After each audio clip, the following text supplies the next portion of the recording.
Planet Vero Studio is powered by the Nolan Group of eXp Realty.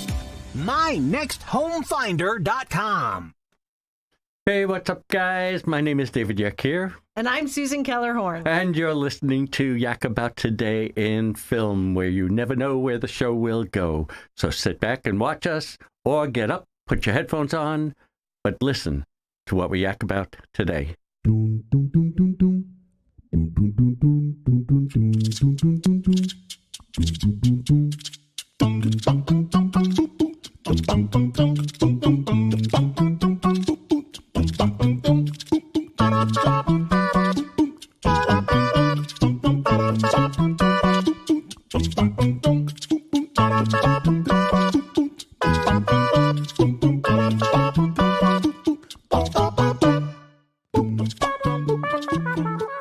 Hey, again, thanks for listening. Thanks for watching. So, Susan, it's here. And I know. 1 I can't year believe in it. the making, right?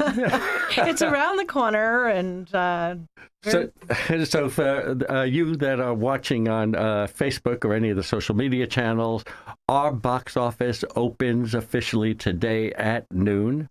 Don't come at noon. Don't come at noon. That's all I can say. Just come. Wait till 2:00. I think that's a much safer idea. You think it'll take us 2 hours to get our together? Yes, I do. And I'm not being generous. So you did warn me a couple of months ago that, David, you better get that box office together. And all of a sudden, we're walking into the box office at noon, telling everybody not to come till 2. Well, we do have some really seasoned volunteers who will be working at the box office, and they will be doing a great job. It's actually just you and me getting our lists to them properly. Right. So It's not them, it's us. Blame David and me. Yeah, you mean the list of who's coming that we first thought we had to print while we were in the car coming here. Yes, that's the list. That's the list. That's the list. So anyway, if you did buy online and you are listening to this, go to the box office and bring your receipts from your online purchase, and you'll get your pass for the film festival. And the box office is, of course, at the Heritage Center on 14th Avenue. And it's open today, 12, become a 2. Yes, until 8 p.m. Until 8 p.m. Until 8 p.m. Yes. So, wow. Tomorrow night's the official kickoff dinner. It is. Parle-Mare. It's going to be great. I think, have you closed off the sales for that? I think you did, didn't you? We could probably eke a couple more people in, but I don't think we've got a lot of space. So. It's funny because when we were sitting in the other room waiting to record this, I just opened up my computer, and the two things I said I had to do was finally cut the discounts online, which I didn't get to do. So if you're watching this really right now, when we get out of here and I get to the Heritage Center, we have to stop the discounts, the online discounts, because the box office goes back to our regular prices. Our regular prices. So if you want, if you're listening right now, you have until about noon. So that's if I get to it. You'll get to it. You'll get to it. Right. So just a reminder, so we have our kickoff dinner on Wednesday, the 8th, and the festival starts on the 9th, goes through the 12th. So our films start in the morning, and I'm so excited. It's so funny. It really is so strange when you do spend a year planning something that happens over the course of 4 days. It's crazy. It's actually happening. But let's remind everybody, if you want to take advantage of the discount until noon, or even if you miss it and you still want to get your tickets, you can buy them at vbfilmfest.org. You can buy them at the Heritage Center, but it's a whole lot easier to buy them online and then just pick up your passes. But vbfilmfest.org is the place to get passes, tickets to the parties. The only thing that's not available online is the individual tickets for films, which are only available at the door if there is space available. But otherwise, you can find out everything about the festival online. From $10 to $20, depending on the film and the venue, I believe. Yes. And I'm so excited. We do have one free event. Actually, do we have more? No, we have one free event, which is the Coming Up for Air event. It's on Sunday at 3 p.m. at the no, it's at the Chambers. It's at the Chambers, and it's going to be followed with Roger Rappaport doing a presentation about mental health, and he's bringing in people from Suncoast Mental Health. We have Milo Thornton from the Sheriff's Department. We talked to all of them just the other day on one of our other podcasts, but that is a free to the public event, and I hope you can be there as well. So, Susan, we have guests, you know. We do. Representing some terrific films. I know. This first one that we're talking to is Shara Ashley Zeiger. Zeiger. Oh, I'm sorry. Both. and she's with us. She's calling us from home. She's got her baby in the background, and we love babies. So if the baby's making a few little noises, we just love hearing it. And of course, the baby. We didn't ask you before. Girl or boy? It's a girl. Her name's Lily. Thank you guys so much for having me. Oh, of course. And we hope that Lily will make it to another film festival. We're sorry you can't be here this year, but we completely understand. But thank you. We'd love to hear about your film. Tell us about I Mustache You and how it came about and everything you want us to know about it. Yeah, so I Mustache You is a very unique film. It is a silent physical comedy. So it's sort of like Buster Keaton style, but meets modern day New York City. And it's a film that sort of came to me that it was like tugging at my heartstrings that I need to make it. And I wrote it, I produced it, I directed it, and I am the only actor in the film. Very often wear a lot of hats as a multi-hyphenate, but usually I don't direct my own work. But this project was so specific in my head that I absolutely had to direct it. So it's about a woman named Abby Finkelmanstein who receives a love letter from her secret admirer asking her to meet them at the park. And this gets her out of the apartment, and she goes on this very magical, realistic journey all through New York City, to which at the end she finds something pretty special. I won't give it away, so you'll have to come to the screening to see what it is that she finds. But if you love comedy, if you love old school Looney Tunes, Merry Melodies kind of stuff, if you like the Charlie Chaplin, Buster Keaton stuff, and if you love New York City, this film is very much a romantic comedy that is a love letter to the city that I'm in and I love so much. I love how it has such a great vintage feel to it. That was actually what struck me the first time I saw it. What made you decide to do it in that way? Like what gave you this inspiration specifically? Yeah, so I work as an actor all over the place, mostly in film and television these days. But years ago, I was actually on a replacement list for Cirque du Soleil, and I don't have much to show for it and to show for my physical comedy abilities because a lot of that work is theater. So I always wanted to do something that was very physical and to be able to show the skill set that I have. But also a lot of times I write things that are very, very wordy. I'm a pretty loquacious human being. I love words. But it was a personal challenge to myself to see how can I tell a very compelling story without words. And just going back to all the physical theater work I've done and the Commedia dell'arte work I've done, it's basically a Aristotelian structure that's a series of comedic lazzi. So lots of shtick throughout that sort of takes her on this journey, and there are no words, but there's a lot of music. I worked with a really wonderful composer, and we composed specifically to the cut we made of the film. So kudos to my composer, Liran Raffaelli, for putting up with me, driving him nuts, and creating this gorgeous score that we have for this film. You know, physical comedy, I'm such an admirer of anybody that pulls off a physical comedy. It is the most difficult of comedy to pull off. I mean, that's why The Silent Greats was so great. the Buster Keatons or the Harold Lloyds or the Charlie Chaplins was physical comedy, and so few people today have that ability. And I'm so enamored. Did you start early did it just come natural, or did you start studying physical comedy?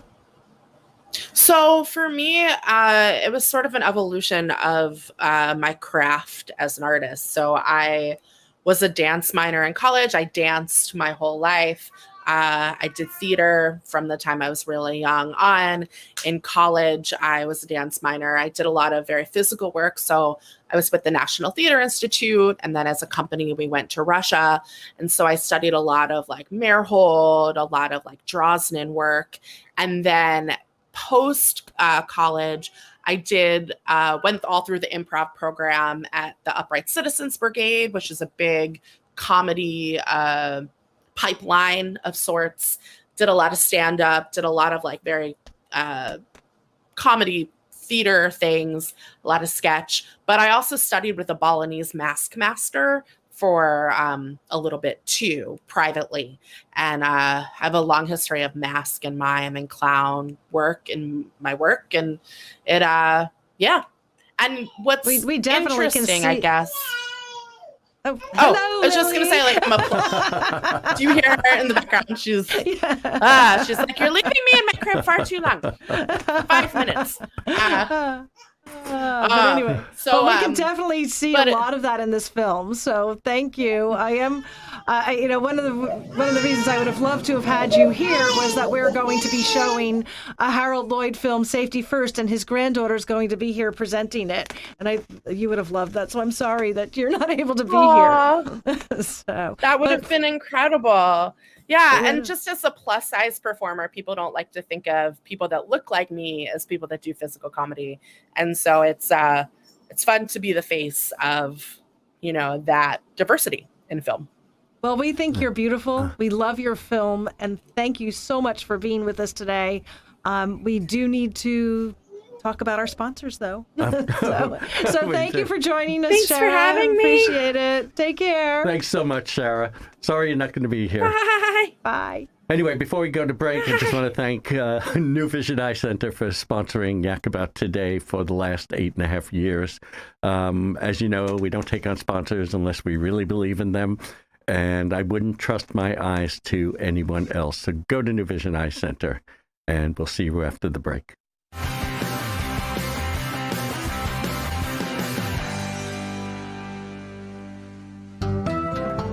Dr. Stephen Tate offers the safest and most efficient technique for customized cataract surgery. Patients are personally counseled on the best approach for their needs and lifestyle. From multifocal lenses that allow for distance and reading vision to toric lenses that correct astigmatism, let New Vision Eye Center guide you safely through your options. For world-class eye care on the Treasure Coast, visit newvisioneyecenter.com. At Sunshine Furniture, our 35,000 square foot showroom is filled with the largest selection of in-stock coastal furniture on the Treasure Coast. Dining and bedroom sets, occasional tables, sofas, sleeper sofas, love seats, and chairs, including lots of slipcover styles from Universal, Four Seasons, and Capri. We also have a gallery of Tommy Bahama and Lexington furniture with styles designed for a relaxed approach to the finer things in life. Right now, we're having a summer sale with lots of great markdowns, including all pictures, lamps, and accessories half price. Sunshine Furniture, $12.95 US 1 in Vero Beach next to Planet Fitness. Family owned and operated since 1991. Don't forget to visit our outlet and closeout store directly across the street and visit our website at sunshinefurniturecasual.com. Sunshine Furniture brightens up your day. Sunshine Furniture, the best in every way. Ooh, have a sunshine day. Sunshine. The Boom is back. Boom on the Lagoon. A day of music, fun, and fireworks. Presented by Mulligan's Beach House and Dale Sorensen Real Estate. The fun starts at 5 o'clock on the 4th of July at Riverside Park in Vero Beach. With music by Johnny and the Blaze, food trucks, and contests galore. Brought to you by the City of Vero Beach, Indian River County, A Better Solution Insurance, C.W. Willis Family Farms, and Evergreen Media. Boom on the Lagoon. The 4th of July fireworks celebration at Riverside Park in Vero Beach. And we are back. I'm David Yak here with Susan Kellerhorn, and you're listening to Yak About Today in Film. So, Susan. Yes, David. Just one more push? Yes. All right, box office opens today at 12, but Susan says don't come till 2. I'm just being realistic. I mean, I don't want people to get upset, and it's my fault that they don't have my lists. So we should have thought about lists early. yes, well, we did. We just didn't do anything about them. So Right. there's just so you know, there's very few people running this festival. There's only, and we need more help. So for next year, please, please, please consider helping with the festival so that we can get so much more done. But you're going to love it. It's still going to be amazing. And we're just going to have a great time. So bbfilmfest.org is where you can get your passes. You can learn about all the films. You can see the schedule. And, you know, tell us about some of the special events, David. You mean the parties? Yes, the parties. So, actually, we should get to Chris because we'll run out of... You're right. We don't want to run out of time on Chris. And we want to give Chris... So, we've got Chris Sexton Fletcher here, and we're going to talk about his new film, The Punishment. Punishment. All right, sorry, Chris. How are you? Welcome. I'm doing great. I actually kind of sad not to hear about the parties, so I'll try to go quick. All right, we'll skip the film and talk about it. Yeah. Well, and I'll You're be invited. doing my bit to help. I'm going to do my bit to help with the box office, but I won't show up until Thursday. So Done. That's great. so that'll help. And there's probably a bit of lag, so if I step on your lines, I apologize. But I'll tell you a little bit about The Punishment. So Perfect. I was working on my MFA in film a few years back in Scotland, where I am today, and you can see the nice north light shining on my face. And I was actually surprised to be hearing in the news about punishment shootings that were happening actually in Northern Ireland. So I guess as an American, I had this sense that there were some troubles in Ireland and they were over. And then I was hearing news reports, and I had a screenwriter friend that was pitching stories about parents bringing their children to be punished by paramilitaries.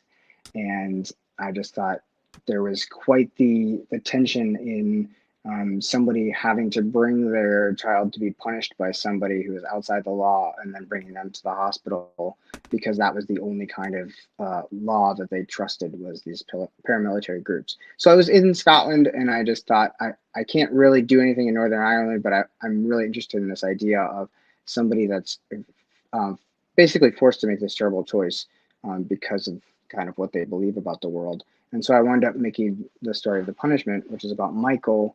He's a gang enforcer, and his son winds up being killed, and he is now faced for the first time in his life with the consequences of the kinds of things that he does to other people. And so he's no longer really able to like function as a gang enforcer, and the film kind of follows him as his last ditch gasp to still kind of be the violent person that he is, but now he's really experienced this additional trauma, and now he knows what it's like to be on the other side. So that's the kind of, in a nutshell, without giving too much away, the story of The Punishment. It's really a beautiful film. I mean, everybody who's going to see it is going to be amazed. So you said that it came to you as an idea when you were a student, but you made it after you were a student, or when did you actually make the film? No, yeah, it was actually my MFA film. So I shot that in 2019. And I know what it's like to plan for a year for something that only takes 4 days. And so we shot it in 4 days in 2019 and got it finished up just before the pandemic started. Little did we know, I came back to the States, and it was going to be bringing it on the road and sending it to festivals. And then COVID happened. So it just sort of had a more delayed release, I suppose. But it's been playing in festivals and winning awards and upsetting people and thrilling them. So I'm currently working in post on a dark comedy, so like slightly lighter. But I'm Oh, really, good. really with the punish. Yeah. So hopefully I'll be sending that to Vero Beach for Oh, you to we'll look want to at show it. We next will year. want to show it. But one of the things that I was working on in the punishment was just thinking about using the filmmaking tools at my disposal and the camera just to really focus in on one person's interior life and to see how to get that out through the camera and through the camera movements. And I was really fortunate to have a wonderful cast anchored by Cal McIninch, who is currently he's working in British television, and he was in Vigil and Time recently, but probably most Americans would know him. He was in Downton Abbey and also in Mr. Selfridge. So he's playing a much different character than the footman and the guy that works in the department store in those shows. I'm just curious. I think I ask this question often. So we know where you got the idea for the film, but when you draw up a character, right? Where do you draw from for that particular character? Yeah, so for the character of Michael, I was going to newspaper accounts of what was going on specifically in Glasgow. Just kind of at the same time that I was working on the project, and I was just reading these news reports and going, these people are so bad that I can't quite tell the story that I want to tell, because you'll just be like, you won't be on this guy's side at all. And that's kind of the sneaky thing that I'm doing, is you're kind of putting you in his shoes, even though he's pretty bad. But I was drawing from newspaper accounts, and then also I guess a lot of it in there is, there's part of it's just kind of like my worldview and kind of the way I view things. It's about somebody who has a pattern and a way of living in the world, and I think everybody kind of reaches a point where the way that they're living, they have to make adjustments to it. I think we all kind of know that feeling of like, the way I'm living is the way I'm living, but it's not necessarily the best way for the people around me or for myself.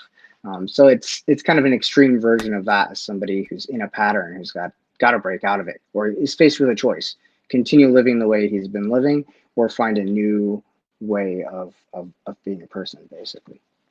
It's a great character. That's a great character. It really is. I find it amazing that you really did make him relatable, even though he is somebody who most people would consider evil. But you made him relatable, and you made him look like, hey, there was hope. So I love that about the film. Well, I feel that it's interesting to hear that you say that there's hope, because some people watch the film and they're like, and then the very next thing is something terrible. So I think in some ways the film kind of acts as a Rorschach test, that some people see it in a really negative light when it's over. Most people kind of get that hopefulness, but I'll be interested to see what the audience at Vero Beach makes of it. Well, thank you so much for joining us, Chris. And now we actually do need to talk about the party. So please continue to listen in, so that way you Awesome. know about the parties too. Thank you very much. Thank you, Chris. Thanks, Chris. I can't wait to meet you in person. All right. Anyway, parties. Parties. Right. Parties. I remember when we used to have wine in the name. It was the Vero Beach Wine and Film Festival, and people loved the parties. We took out the wine, not because we don't like wine, but because we wanted everybody to know that our concentration was on the films.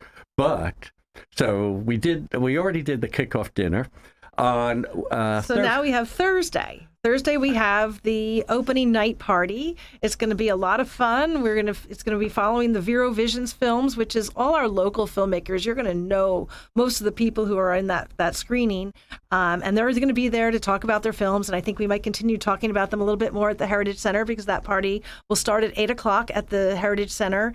And we'll have music and we'll have wine. We're going to have beer. There'll be nibbles. It'll be a lot of fun. And then Friday night, David, tell us about Friday? I'm beating the clock here. It's the grand wine tasting. It's what we have been famous for 4 of the 5 years, and hopefully this year too, where we have all these representatives coming in with all these great wines, and everybody gets to run around and taste all these great wines. And then quickly, the Saturday night party is the 80s Down and Dirty dance party with Worst to First. And please get your greatest 80s garb. Thanks for joining us. Okay, bye-bye now. See you Bye. next time.